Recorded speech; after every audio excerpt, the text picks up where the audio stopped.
नमस्कार दोस्तों, आज के सेशन में हम बात करेंगे एक ऐसी बीमारी की जो हर तीसरी महिला में हमें देखने को मिलती है। पुरुषों में भी ये पाई जाती है, पर ज्यादातर इसे महिलाओं में देखा गया है। ये है थायराइड की बीमारी। थायराइड हमारे गले में एक ग्रंथि होती है, ग्लैंड भी बोल सकते हैं जिसे। एक तितली के आकार की होती है। इससे कुछ हार्मोन निकलते हैं, TSH, T3, T4। जब ये हार्मोन इम्बैलेंस हो जाते हैं या ज्यादा निकलते हैं या कम बनते हैं तो थायराइड की प्रॉब्लम होती है। इन हार्मोन्स का और इस ग्रंथि का सीधा असर हमारे मेटाबॉलिज्म पे पड़ता है। आपकी पाचन क्रिया इससे नियंत्रण में आती है। जब ये हार्मोन ज्यादा बनने लग जाते हैं तो डाइजेशन आपका तेज हो जाता है, पाचन क्रिया बढ़ जाती है। इससे आपको बार बार भूख लगती है और आपका शरीर पतला होता जाता है। इसमें अगर हार्मोन कम बनने लग जाते हैं तो आपकी डाइजेशन क्रिया धीरे हो जाती है, जिससे कि आपका पाचन धीरे धीरे होने लगता है और इसमें फैट बढ़ती रहती है। इसीलिए थायराइड दो तरह का होता है, हाइपरथायराइड, हाइपोथायराइड। तो इन दोनों ही थायराइड को दूर करने के लिए आज के इस सेशन में हम कुछ आपको योग अभ्यास, प्राणायाम, एक्यूप्रेशर के पॉइंट और कुछ हल्की फुल्की डाइट के बारे में आपको बताएंगे। तो आइए शुरू करते हैं। थायराइड में जब इसके कुछ खास लक्षण भी आपको बता देती हूँ। इसमें सबसे ज्यादा देखने में आता है कि महिलाओं के बाल झड़ने की समस्या होती है, उनमें आलस्य का रहता है, शरीर में थकावट रहती है, मांसपेशियों में भी दर्द रह सकता है और चक्कर आने की भी इसमें समस्या देखी गई है। अंडरवेट, ओवरवेट ये तो देखने में आता ही है। इसके अलावा भी और कोई समस्या हो सकती है। तो आइए शुरू करते हैं आज का ये सेशन। सबसे पहले इसमें करेंगे हम सूर्य नमस्कार। सूर्य नमस्कार उनके लिए भी बेनिफिट रहेगा जिनका शरीर वजन बढ़ गया है शरीर का। तो वो जब सूर्य नमस्कार करेंगे तो थायराइड ग्लैंड पे इफेक्ट तो पड़ेगा ही साथ उनका मेटाबॉलिज्म भी ठीक होगा। तो आइए शुरू करते हैं। सूर्य नमस्कार का मैंने अपना एक वीडियो पहले बना रखा है, उसका लिंक मैं आपको डिस्क्रिप्शन बॉक्स में डाल दूंगी। तो आइए शुरू करते हैं सूर्य नमस्कार।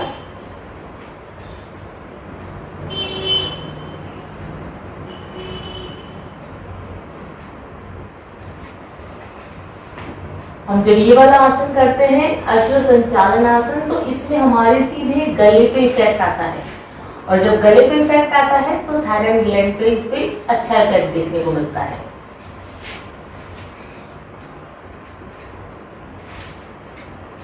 इसमें भी हमारे गले पे इफेक्ट आ रहा है।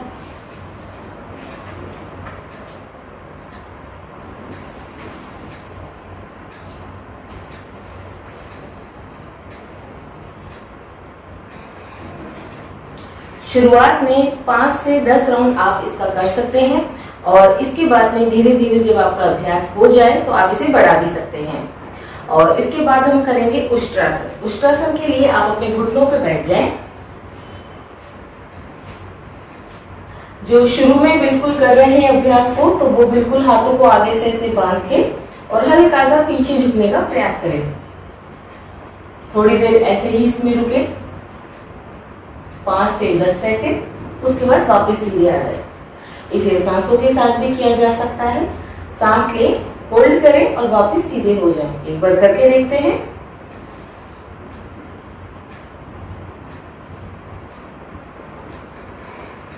और जब आपका अभ्यास अच्छे से हो जाए तो या तो आप कमर पे भी हाथ रख सकते हैं या एंकल पे हाथ रख सकते हैं। इसके लिए आप पंजे खड़े कर लें और एक एक हाथ को ले जाते हुए एंकल पे रखें और गर्दन को पीछे की तरफ हल्के से रिलैक्स करें।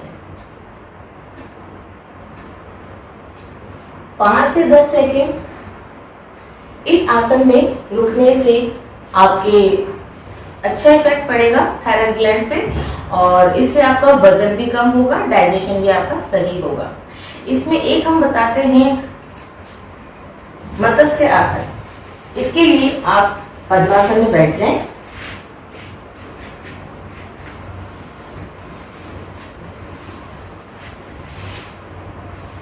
पद्मासन में बैठने के बाद आप धीरे धीरे अपने कोहनियों के सहारे से लेट जाएं। और जो आपका क्राउन ऑफ द हेड है उसे आप फर्श पे, मैट पे लगा दें। दोनों हाथों से अंगूठा पकड़ लें अगर आपको सुविधा हो, नहीं तो हाथ नीचे भी रख सकते हैं शुरुआत में। जब आपका अभ्यास हो जाए तो आप अच्छे से पैर के अंगूठे पकड़ के करें।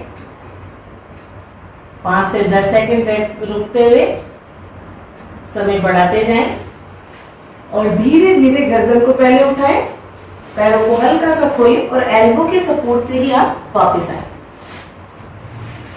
इसमें हमने आपको 2 आसन बताए हैं, उष्ट्रासन और मत्स्यासन। सिंहासन, सिंहासन के लिए आपको वज्रासन में बैठ के पैरों को आगे से खोलना है और फिर बैठ जाएं पैरों के पंजों पे। हाथों को अंदर की तरफ रखेंगे और आगे आते हुए जैसे शेर गर्जना करता है, दहाड़ता है, वैसे ही आपको करना है। जीभ बाहर निकालना बहुत जरूरी है, जीभ बाहर निकालें और गर्जना करें।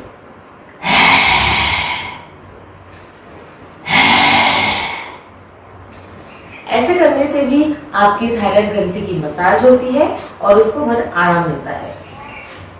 इसके बाद अगला हम करेंगे सेतुबंध आसन। सेतुबंध आसन का भी इफेक्ट आपके डाइजेशन पे पड़ता है और साथ ही साथ आपके ग्लैंड पे पड़ता है, तो मैं आपको करके बताती हूँ। इसके लिए आप सीधा लेट जाएं,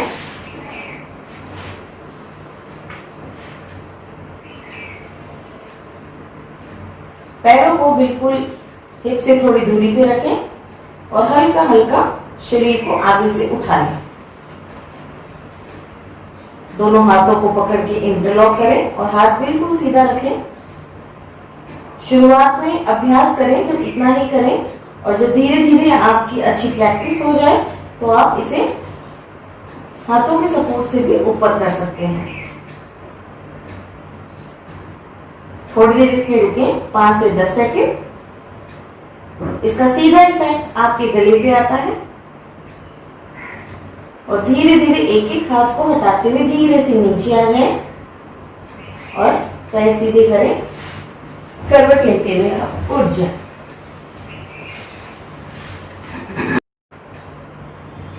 इसमें कुछ एडवांस आसन भी होते हैं जैसे कि सर्वांगासन, चक्रासन। ये आसन आप शुरुआत में ना करें क्योंकि इससे क्या होता है कि ये एडवांस आसन है और इससे आपको आगे जाके दिक्कत आ सकती है। तो शुरू में आप ये हल्के फुल्के अभ्यास करें और जब आपकी अच्छी प्रैक्टिस हो जाए तो सर्वांगासन, चक्रासन ये दोनों आप कर सकते हैं। इसके बाद एक आता है भुजंगासन। भुजंगासन के लिए हमें उल्टा लेटना है।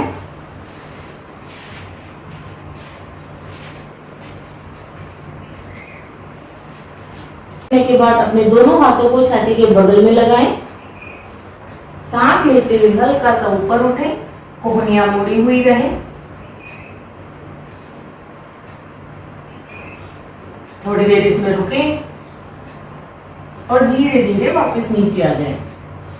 सांसों के साथ करें। सांस लेते हुए उठें,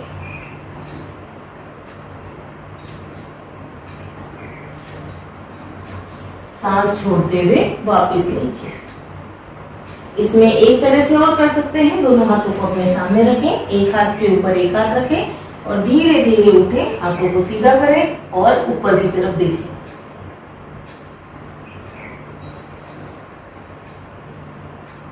धीरे से नीचे आ जाए। यहीं से आप उठें और शशंक आसन में आकर रिलैक्स करें। हेड डाउन कर लीजिए, हाथ सामने कर लीजिए वज्रासन में बैठ के।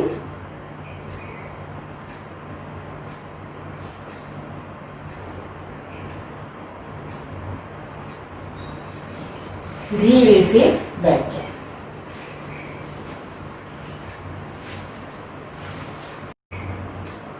शशंक आसन आपको 5 से 10 मिनट तक भी आप कर सकते हैं। शुरुआत में 10-15 सेकंड से शुरुआत करें, उसके बाद लंबा करें क्योंकि ये बीमारी एक तनाव से रिलेटेड बीमारी है। तो जब शशंक आसन में आप हेड डाउन करके बैठेंगे तो आपको बड़ा रिलैक्स होगा। इसमें ये जब तनाव से रिलेटेड बीमारी है तो इसमें कुछ प्राणायाम भी होते हैं और ये बहुत जरूरी होते हैं प्राणायाम करना। इसमें आपको जब भी आप योग अभ्यास चालू करें थायराइड के लिए तो मेरे एक सेगमेंट में मैंने आपको सूक्ष्म योगिक क्रियाओं का एक सेशन बना रखा है, उसका लिंक भी मैं आपको डिस्क्रिप्शन बॉक्स में डाल दूंगी। सूक्ष्म योगिक क्रियाओं करने के बाद आप ये आसन करें और उसके बाद प्राणायाम करें। तो आइए मैं आपको बताती हूँ प्राणायाम। सबसे पहले हम इसमें करेंगे उज्जाई प्राणायाम। इसके लिए क्या करना है मैं आपको बता देती हूँ। इसमें गले को कॉन्ट्रैक्ट करके रखना पड़ता है, अंदर की तरफ खींच के रखना पड़ता है। सांस लेते हुए गले को अंदर की तरफ खींचें और फिर बाई नासिका से सांस को छोड़ दीजिए। थोड़ी देर जितना आप होल्ड रख सकते हैं, 5 सेकेंड 10 सेकेंड उतना रखें, उसके बाद आप इसे छोड़ दीजिए। करके देखते हैं।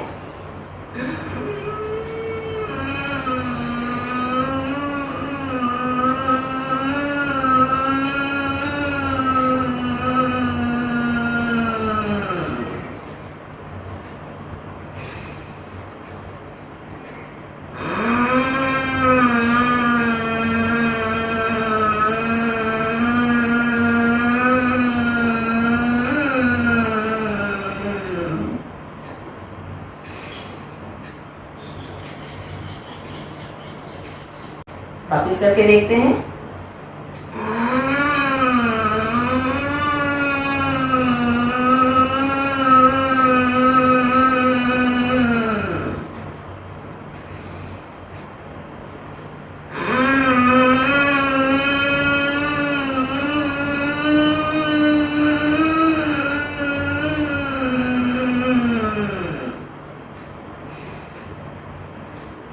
शुरुआत में अगर आपसे इस तरह से अभ्यास ना हो तो आप इसे टुकड़ों में कर सकते हैं। जैसे गले को हम धीरे धीरे कॉन्ट्रैक्ट करें, करके देखते हैं।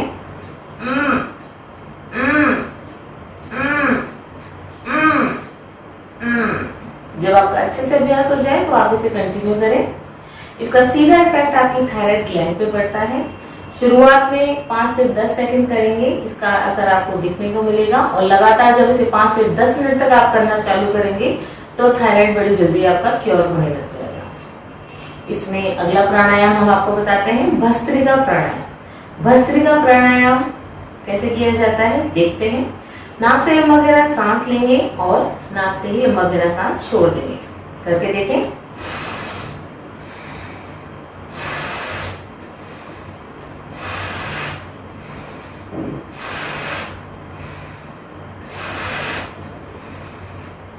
इसे धीरे भी किया जाता है और तेज भी किया जाता है। आप इसे धीरे धीरे करें। तेज करने से क्या होता है, कई बार लोगों को चक्कर आने की शिकायत होती है। अगला प्राणायाम है कपालभाति। कपालभाति प्राणायाम करने से आपकी पाचन क्रिया तो सही होगी ही, साथ ही साथ आपका जो बढ़ा हुआ वेट है वो भी कम होगा और इसका भी इफेक्ट आपकी थायराइड ग्लैंड पे पड़ता है। तो थायराइड में ये बड़ा लाभदायक है। करके देखते हैं।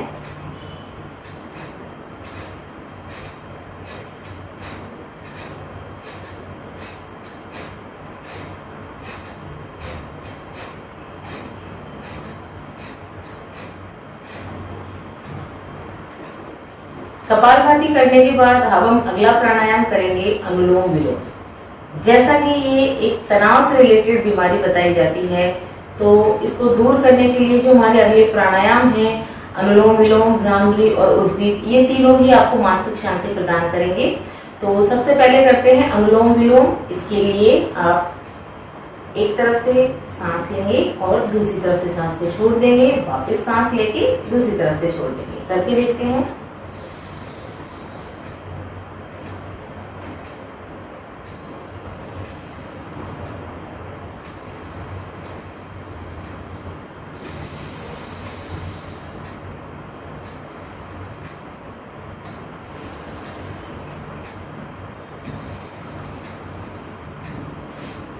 प्राणायाम भी शुरू में आप 10 से 15 सेकंड करें और इसके बाद आप बढ़ा के 15-15, 20-20 मिनट तक इसे कर सकते हैं।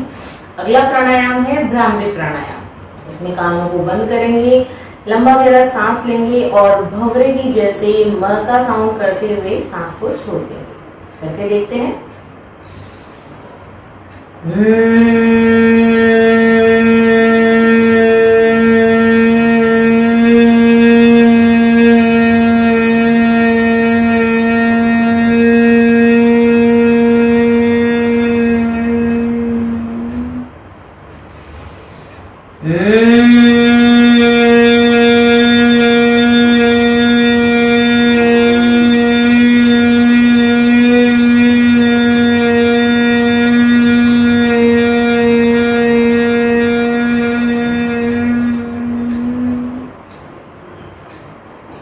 भ्रामरी प्राणायाम, ये भी आपको मानसिक शांति देता है, तनाव से दूर रखता है। अगला प्राणायाम है उद्गीत प्राणायाम, या फिर कह सकते हैं ओम का उच्चारण। ओम का उच्चारण करेंगे, लंबा गहरा सांस लें, ओम का उच्चारण करें। करके देखते हैं।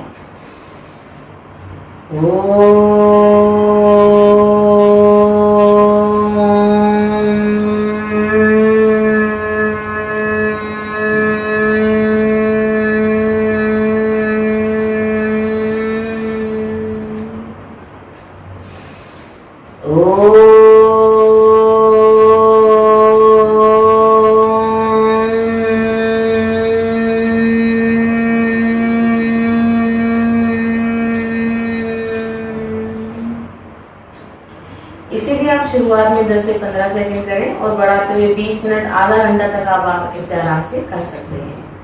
प्राणायाम में कुछ बातें ध्यान रखने की होती है, वो ये है कि आप किसी भी आसन में बैठ जाएं जिसमें कंटिन्यू बैठ सकें। वज्रासन, सुखासन, पद्मासन, अर्ध पद्मासन, आप इसी में भी आराम से बैठ सकते हैं। कमर बिल्कुल सीधी रहे, क्योंकि अगर रीढ़ की हड्डी सीधी नहीं रहेगी तो प्राणायाम का बेनिफिट आपको नहीं मिलेगा। अब बात करते हैं एक्यूप्रेशर के पॉइंट। एक्यूप्रेशर का पॉइंट आपको बताएं, अंगूठे की जो रूट है, अंगूठे की रूट के नीचे जो ये एरिया है, इसको आप प्रेस करें हल्का हल्का।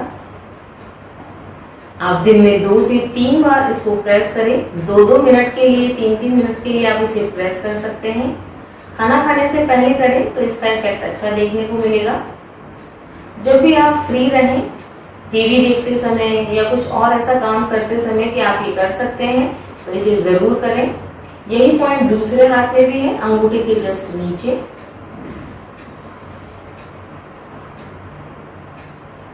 और पैरों में भी यही पॉइंट है, पैर का अंगूठा अंगूठे के जस्ट नीचे। हल्का हल्का प्रेस करें। दोनों पैरों में ये है, तो दोनों हाथों में और दोनों पैरों में इसके पॉइंट्स हैं। आप इन्हें लगातार प्रेस करें और फिर इसका अच्छा असर आपको देखने को मिलेगा। इसमें अब हम बात करते हैं हरे धनिया की। हरा धनिया आप चटनी के रूप में ले सकते हैं या उसका रस निकाल के पी सकते हैं। हरा धनिया इसमें बहुत अच्छा होता है।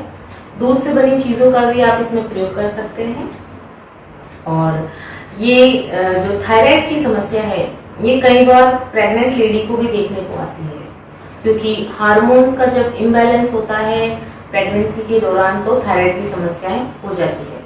उस दौरान आप आसन अपने डॉक्टर से पूछ के कर सकते हैं। और प्राणायाम आप हमेशा करें, कपालभाति बिल्कुल धीरे धीरे करें और एक समय मतलब आप 7वें 8वें महीने तक करें। उसके बाद आप कपालभाति बिल्कुल हल्के से करें। भ्रामरी, अनुलोम विलोम, उज्जाई और उद्गीत प्राणायाम, ये 4-5 प्राणायाम आप करें। इससे आपको मानसिक शांति मिलेगी और हार्मोन्स का इम्बैलेंस नहीं होगा। वैसे तो ये बीमारी आपको अनुवांशिक भी देखने को मिलती है कि अगर हमारे परिवार में किसी को है तो ये बच्चों में भी आती है। तो अगर बचपन से ही अगर हम इसे करते हैं, इन आसनों का अभ्यास करते हैं, तो ये बीमारी दूर हो जाती है। और इसके अलावा हार्मोन्स का इम्बैलेंस जो होता है, वो भी आप जब हम प्राणायाम करते हैं, अच्छे तरीके से खान पान करते हैं, तो भी हमारा ये क्योर हो जाता है। एक इसमें बड़ा महत्वपूर्ण है बंद लगाना। जालंधर बंद इसमें बड़ा महत्वपूर्ण बताया जाता है। जालंधर बंद को करने से पहले मैं आपको बताती हूँ, इसमें आपको गले पे अपना ध्यान लगाना होता है। लंबा गहरा सांस लेंगे, लंबा गहरा सांस छोड़ देंगे। उसके बाद आपकी चिन को छाती पे, यहाँ पे कंठकूट पे टच करके रखेंगे। यथाशक्ति आप जितनी देर होल्ड रख सकते हैं सांस लिए बिना, उतनी देर होल्ड रखें और उसके बाद आराम से सांस लें। तो करके देखते हैं। लंबा गहरा सांस लें और लंबा गहरा सांस छोड़ें।